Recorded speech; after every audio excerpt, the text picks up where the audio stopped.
What's going on, everybody? My name is Peter. Welcome to this channel. Welcome to the video. I want to show you really quick how to build a pretty easy pedal board. Really simple, really easy. All you need is 1x4 and 1x6 of whatever material you want. I'm using poplar just because it's I think it looks cool and it's a little bit lighter wood. Takes stain really well. So if you're a musician, guitarist, bass player, keyboard player, whatever, and you need a pedal board for any kind of your effects pedals or whatever else you may need, this is a great option for you. And I've had a pedal board like this that I stained like dark walnut, and I've literally used it as my main pedal board for like 2-3 years now, and it's been solid. I absolutely love it. So anyways, I'm gonna show you how to do that, but real quick, I wanna give you the opportunity to thumbs up this video, like it, share it with your friends, share it with somebody who would be interested in this, and then also subscribe to the channel. That way you don't miss anything on any future videos and content I put out in the future. And join the crew, okay? So anyway, love you guys, and I wanna walk you through this real quick. So all you really need is a 1x6 and a 1x4. I believe it was like probably just eight footers. I can clarify that later maybe, but it'll walk you through it in the video with all the measurements and stuff that I used. I believe with my pedal board, it was 24 inches wide and then 14 inches deep, but you can build it to whatever size you need to, depending on whatever stuff you want to put on there. So anyway, we're gonna hop right into it. It's gonna go pretty quick, so take a look, let's go. Okay, so I am cutting off a scrap piece right here because I didn't like the way it looked. And cutting off the 1x6s here. You need two pieces cut at 22.5 inches because the full length of the board is going to be 24 inches. And these are going to be sandwiched in between the side pieces. So you're going to have 3/4 of an inch on either side, which is 1.5 inches. So 24 minus 1.5 inches is going to be 22.5. So that's your top boards where the pedals are going to sit. And then you're going to cut two pieces of 1x4 at 12.5 inches. These are going to be the side ones. And those are going to be sandwiched in between the front and the back pieces as well. So you got to subtract 3/4 of an inch on both sides, which is 1.5 inches. So 14 is going to be the full width of it. So minus 1.5 inches is going to be 12.5. And then you got two pieces of 1x4 cut at the full length of 24 inches. So I'm cutting those here. And then right here, I'm just saying something because I don't really know what to say right here because I'm just cutting boards. Okay, you should have two 1x4s cut out at 12.5 inches. For the side pieces, you should have two 1x4s cut out at 24 inches for the front and the back pieces, and then you should have two 1x6s cut at 22.5 for the top pieces. Right here, I'm inspecting both sides of the board to make sure I know which side I want to use, which side looks better. So make sure you know which side you want to use before you start doing stuff. Next, you want to get the measurement and layout for the channels that we're going to cut out to allow for any cables or cords that you want to run through this pedal board to connect to all your pedals. And so what I'm doing here is getting the center measurement of the 1x6. So 5.5 divided by 2 is 2 3/4. So I'm measuring 2 3/4 down, making a mark. And then from the edge of these boards, I'm going in 3/8 of an inch, which is half of 3/4, which is the size of the bit that I'm going to be using, a 3/4 inch Forstner bit. But right here, I figured out I didn't allow for another 3/8 of an inch because I wanted the center part of my drill bit to be on the mark. So I want it to be 3/8 of an inch over from the side. So I actually you have to make the mark 3/4 of an inch from the sides to allow for the wherever you want it to get. Anyway, put the hole wherever you want. Okay, so now just doing it to the other side, making sure I've got it on the mark and drilling through carefully to make sure it's a clean cut. And then here I'm doing the same exact thing on the other board, except there's not going to be any mistakes with my measurement because I figured that out on the previous board. So yep, just getting this last hole drilled out, and we'll be on to the next. Or this is the last hole to drill out. And then get on to the next part of the process. Real quick, wanted to show you what the bit looks like. 3/4 inch Forstner bit. Really clean cut, better than a paddle bit for this kind of stuff, in my opinion. The next part, I'm just using a level here. I'm going to draw a line or score line across so I can know where to cut out. But I'm just lining it up with the edge of the circle of the hole that I drilled out on either side. So you're basically going to have a 3/4 inch channel all the way across. So you're going to mark that with a straight line. Any kind of straight line will work. And you just want to get your pencil mark pretty much flush to the edge of each hole. Okay, so now it's time to cut out this channel. I've got 2 scrap boards underneath, setting the depth of the board, and I'm using my battery Makita skill saw to cut these channel out. Doing a plunge cut, probably a better way to do this than what I'm doing, but I'm just using what I have, and I didn't want to have to set a whole lot of stuff up. So if you have a better way to do it, you get creative with it, but this is just the most efficient way for me to do it, and I can make it work. But just going to get as close as you can to the circle without cutting all the way through that part, and just going to ease your way on through. Obviously, make sure you have a good blade or a newer blade, so it's going to cut, leave a cleaner cut, and you're going to have all these rough spots you got to sand up and everything. And then, as always, it's better if possible to make one smooth, clean cut than starting and stopping all the way through on a straight line cut like this. But just be careful with whatever you're doing and make it look good. All right, now I'm using a 12-volt battery Milwaukee jigsaw just to finish off these cuts here. I really apologize for the camera angle here and that it changed the layout of the camera. I promise it will only be for just a little while and then it'll change back. It didn't. I guess I didn't have my camera set up where it was in the landscape view, so my bad. But anyway, just cutting out the rest where my skill saw wasn't able to get into the corner of the hole cut. So just using the jigsaw to finish off those cuts nice and clean, and so that middle channel will be fully cut out after you do this part of it. And you can get a nice shot of my ear right there.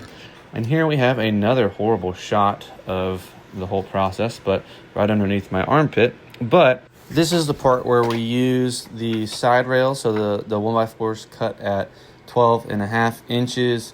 I'm cutting an angle, so I'm using a level or straight line to be able to mark the line I need to. But my measurements on one end are going to be 3.5 inches wide, and the measurement on the other end is going to be 2.5 inches wide. So then you make your marks there, and then you use a straight line to connect the dots. And so after you mark it on both sides and you cut it, then you're going to have your 2 angle pieces for the sides of the pedal board, so that your pedal board kind of slopes towards you instead of it just being flat. It's a little bit easier to access your pedals with your feet when you're playing guitar. And here I am using a skill saw again to cut this angle on this tiny little 1x4. Probably would be better to use a table saw with a jig to be able to cut it at an angle so you get a perfectly straight line, but I don't have that set up, and nor did I really want to fool with getting that set up. So I'm using my trusty, dusty skill saw, cutting it out. Yep, and you just want to make sure you cut straight lines as best as possible, and that your 2 pieces match, are the same template, I guess. So there you have, that's your side pieces. So you've got the top 1x6s done, you got the side pieces done. So now all that's left is going to be front and back 1x4s. So about to get that set up for you. Get a couple measurements on it, because the back one's going to be 3.5 inches to match your side rails, where it's the 3.5 inch side. On the front part, you're going to have it cut at 2.5 inches, or if you want a little lip of the top of it, go like, I think I did 2 5/8 of an inch, ripping the full length of the board. Okay, so we are about to rip this board on a table saw. You got one board at 3.5, which you don't have to cut that one. The other one, you got to mark it at 2.5 inches or 2 5/8 if you want a little lip, and then put it on your table saw, get it set up, and rip it down. If you don't have that, then you can do the same thing with a skill saw like I did, with the side rails and the angle cut. Here's a quick little walk around of the pedal board. It's not shot together or glued or anything, just sitting up there, but that's what it's going to look like. For this next part, I'm going to be using Tight Bond wood glue and an 18 gauge brad nailer. So now you're going to get your glue and put it on the joint you're about to nail together, and spread that out. And sometimes I just like to do things the hard way. And you know, I probably should be laying this stuff flat on the table. It'd be a lot easier, but I shot through the side of it and it wasn't even lined up right. So I went to this method and doing a little bit harder, standing it up like this. But however you can get it lined up and straight is great. You probably would help to use some kind of clamps too. Getting a little better shot here. And aren't you glad that the camera's set up right this time and it's not the other way? Anyway, so you get those set up right. But this is the front 1x4 at 24 inches, and it's ripped down to 2.5 inches. Make sure the cut side of that front board is going to be on the underside of your pedal board. Just be mindful of where you're going to put the cut sides. If not, you can always sand it out later, but I put my cut sides on the bottom of the pedal board once you have it all finished. So now I'm putting in the back part of the pedal board, the 3.5 inch 1x4, cut at 24 inches. And also getting the layout for the 1x6s, I'm putting these in place. Roughly, they're not nailed or shot together. I'm just squeezing them in there. They're fitting pretty tight in there. But you're going to have a 3/4 inch space in between each section or each board. So you have the 3/4 inch channels that we cut out, and then in between each 1x6 you're going to have 3/4 of an inch. And then on the underside, what you saw, I'm going to have these little 3/4 by 3/4 inch tack strips to kind of give a little extra support from the underside. But I'm going to glue the sides right here, and then tack nail it in. Make sure you don't do what I did, and first off, make sure your fingers are out of the way. I did not shoot my fingers, thank God, but I did shoot like the channel that we cut out with the 3/4 inch bit and the jigsaw.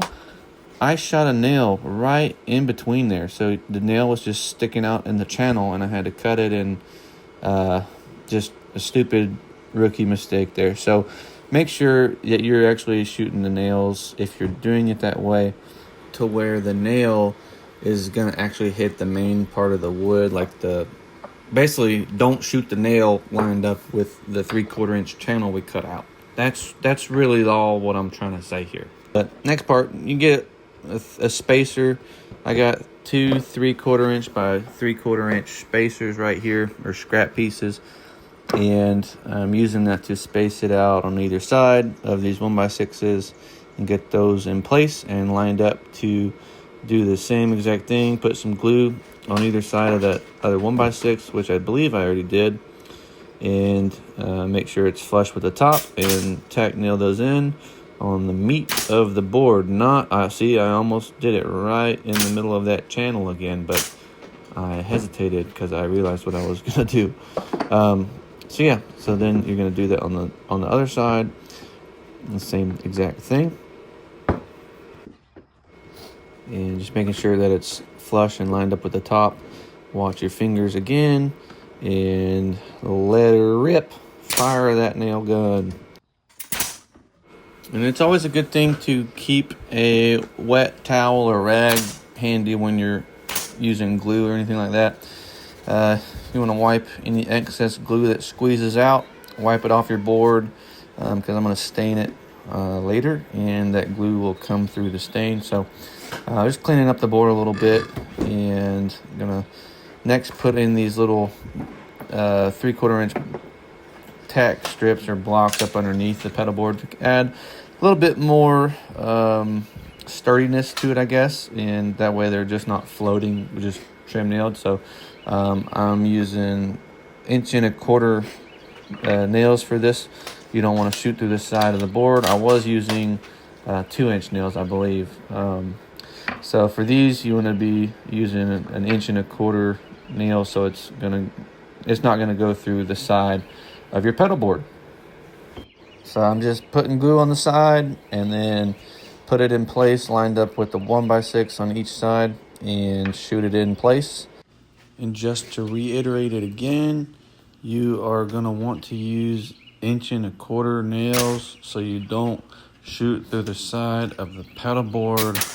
Ask me how I know. So once again, this is your friendly reminder use the right size nails. You can also use screws if you would like, but again, use the right size screws. And I would definitely highly consider pre-drilling with some kind of like wood bit to pre-drill the holes in the wood before using the screw, so you don't split the wood, because those little blocks are pretty small, and if you don't pre-drill it, then the screws will split the wood and it's not going to work. And what I'm doing right here, I am checking to make sure the measurement right here is going to work with a drill bit that I got. I wanted to drill a hole in the side right here for any kind of power cable. So like and if you have an IEC cable that runs to your pedal power supply, or you want to run an extension cord up underneath your pedal board for whatever reason, then you could run it through this little hole. But I didn't get a video of that, but you just use another, you could use a paddle bit if you want, but I'm using another Forstner bit that's 1 1/4 inch. You could probably get away with 1.5 inches or 1 3/8 inches, but whatever works for your situation, but that's optional. So you just want to make sure you allow for enough space for whatever accommodations, quote unquote, that you want for your pedal board. But anyway, that is the full build of this pedal board, and now you just gotta sand it, paint it, stain it, whatever you want to do.